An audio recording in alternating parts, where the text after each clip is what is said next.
ce qui domine, c'est la confusion la plus totale. Quand on lit les manuels d'histoire d'aujourd'hui, on ne comprend pas très bien si l'ONU a créé l'État d'Israël ou si elle avait créé deux États, le deuxième n'ayant pas vu le jour et a été dépecé entre Israël, l'Égypte et la Jordanie. On ne comprend pas comment l'exode des Palestiniens s'est produit, quelle a été la cause ou quelles ont été les causes de cet exode. Bref, on ne s'y retrouve pas. Je pense même, et ça ne concerne pas que la question de la naissance d'Israël et du conflit israélo-palestinien. Quand on regarde l'histoire coloniale telle qu'elle est enseignée, quand on regarde la manière dont on parle de la guerre d'Algérie, etc., on est frappé de, je dirais, un certain analphabétisme des manuels scolaires, ce qui est quand même paradoxe. Et donc je crois qu'il y a beaucoup à faire. Ce que je me demande, c'est si cette confusion, elle naît d'une méconnaissance de l'histoire de ces événements, et notamment des travaux des nouveaux historiens, mais enfin qui quand même aujourd'hui, 10 ans après mon premier livre, et celui d'Ilan Greisamer un peu après, est quand même connu dans les milieux historiques, enfin je veux dire, normalement des historiens les connaissent, ou bien si cette confusion est le reflet d'une certaine crainte de rentrer dans les débats. Parce que, et c'est ça qui me frappe, si vous voulez que je le dise clairement, je le dis clairement, en Israël, la bataille autour de l'écriture, de l'histoire, de la naissance du pays et de la naissance du problème des réfugiés palestiniens, la naissance du conflit, c'est une bataille très dure, où les gens s'affrontent avec des arguments, parfois bons, parfois mauvais, mais il y a débat.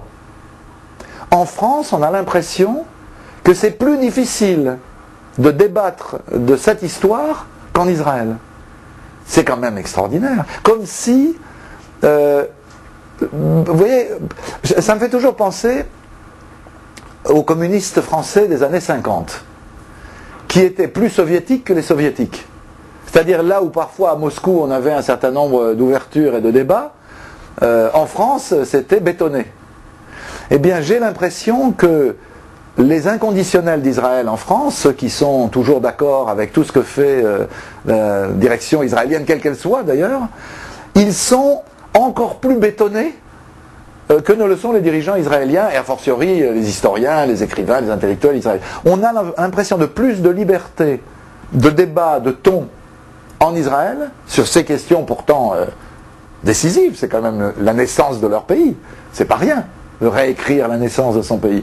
Alors qu'en France, on a la sensation, quand on lit du Benny Morris ou on lit de Ilan Pappé, qu'on ouvre une page, et ce que je ne vais pas faire pour vos internautes, ce ne serait pas gentil de lire des pages, mieux vaut qu'ils se procurent le livre, on a l'impression de dire quelque chose qui est presque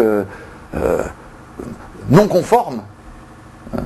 Et moi je suis contre le conformisme, en général, et évidemment s'agissant de cette histoire. On ne peut pas imaginer connaître un conflit comme le conflit israélo-palestinien, en débattre, contribuer à le résoudre, sans aller jusqu'au bout de la connaissance de l'histoire. L'histoire, c'est l'histoire. Et de ce point de vue, je trouve qu'il faudrait avoir le courage qu'ont eu ces historiens israéliens, il faudrait l'avoir nous en France aussi, sur cette question, mais sur d'autres pages noires de l'histoire de France. J'appelle de mes voeux la naissance d'une école de nouveaux historiens français qui se saisissent avec le même courage et en s'appuyant sur les archives ouvertes plus largement jusqu'au bout, quels que soient les détours du droit français qui permettent de ne pas les ouvrir réellement, eh bien se saisissent de l'histoire de notre pays et aillent au bout. C'est ça, former des citoyens conscients, c'est former des citoyens qui savent d'où ils viennent, quelle est leur histoire, et y compris évitent de refaire les erreurs qui ont été faites autrefois.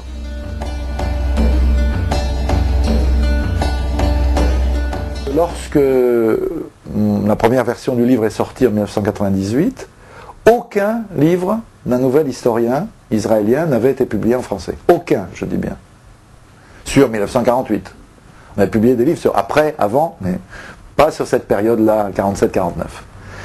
Et je constate avec plaisir que la diffusion de la première édition de notre livre elle a poussé un certain nombre d'éditeurs à traduire des livres de nouveaux historiens. Aujourd'hui, ou disons demain, c'est-à-dire au moment du Salon du Livre, qui va être consacré à l'État d'Israël, c'est l'invité du Salon du Livre en février prochain, eh bien, à ce moment-là, en mars prochain, excusez-moi, à ce moment-là, on aura 7 livres de nouveaux historiens qui, depuis 98 jusqu'à maintenant, auront été traduits en français. Donc ça prouve que les livres, malgré tout ce qu'on peut dire de l'importance d'Internet, du fait que le papier n'est plus le vecteur décisif du débat, tout ça, moi je le prends avec des pincettes, je relativise beaucoup tout ce discours-là. Je constate qu'un livre comme celui-là a pu contribuer, pas lui seul bien sûr, mais contribuer